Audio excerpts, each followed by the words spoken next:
So I think what this technology really enables Leo Cancer Care to do is to realise on this vision of having a really compact radiotherapy system, and one which can eventually be mounted on a novel mobile platform such as on the back of a truck. And I think the only way that we do that is by having a system which is reliable, well proven, and is also compact enough to fit into that sort of footprint. So if we really want to be able to demonstrate that we can have a fully self-shielded LINAC, then having that compact design is absolutely critical. Listening again to what you're saying, can we go further? So based on the current generation of components, we've got what we believe is the best solution, but is there more that we can offer? So we've developed a number of new products.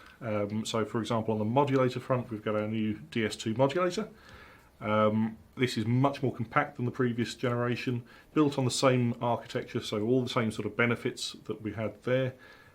For example, we're using the direct switch technology that we've put in there. You don't need to impedance match like you would with a transformer type modulator. That reduces the number of components but gives you loads of flexibility over how you operate this. As things change over life, the system should remain beautifully stable.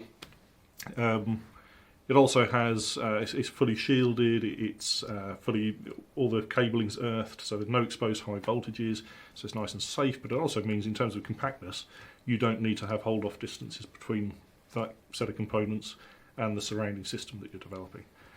So we've got that part.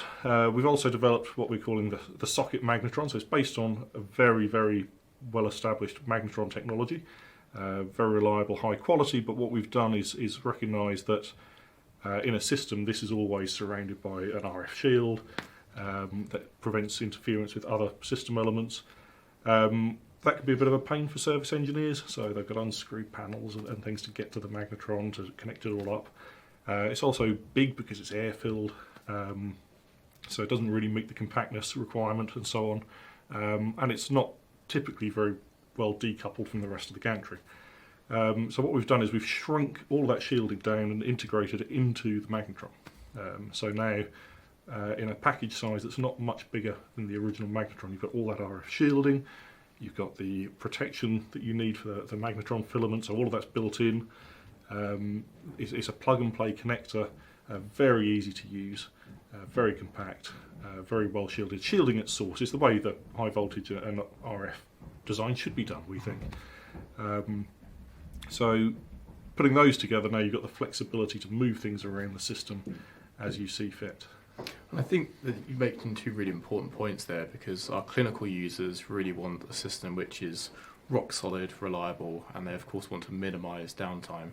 And I think by having a system which has been demonstrated to be reliable, comes in as a tested subsystem, is really going to drive the stability of the beam and the reliability of it. And then having that improved level of service access in there as well is really going to help Leo to maximise the uptime for our customers. So from an engineering perspective, I think that the really exciting thing for Leo about the Teledyne E2V solution is the ease with which we're going to be able to integrate that system into our overall solution. The documentation and the emulators and the other test tools which you guys have provided is going to be instrumental towards us being able to minimise the overall integration risk and minimise the amount of development effort we required. So I think from a physics perspective, the thing that's really exciting about this solution is having something which is static, not rotating, and having something which is really, really reliable from the outset. And what this will mean is that we get a rock solid beam out of the system.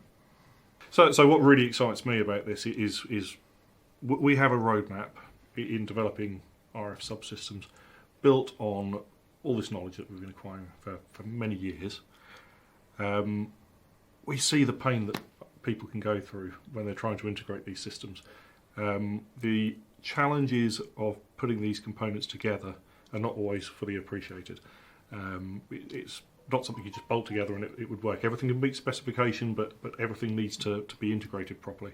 And this is a great chance for us to develop our knowledge and understanding further, building on the experience we've already gained, working with a great partner who's taking us on this journey with them to develop a real system, delivering X-rays clinically, and who's bought into the same roadmap. So there are developments that we can do in the future together, I think, which will take what already looks like an exciting system and just take it to another level again.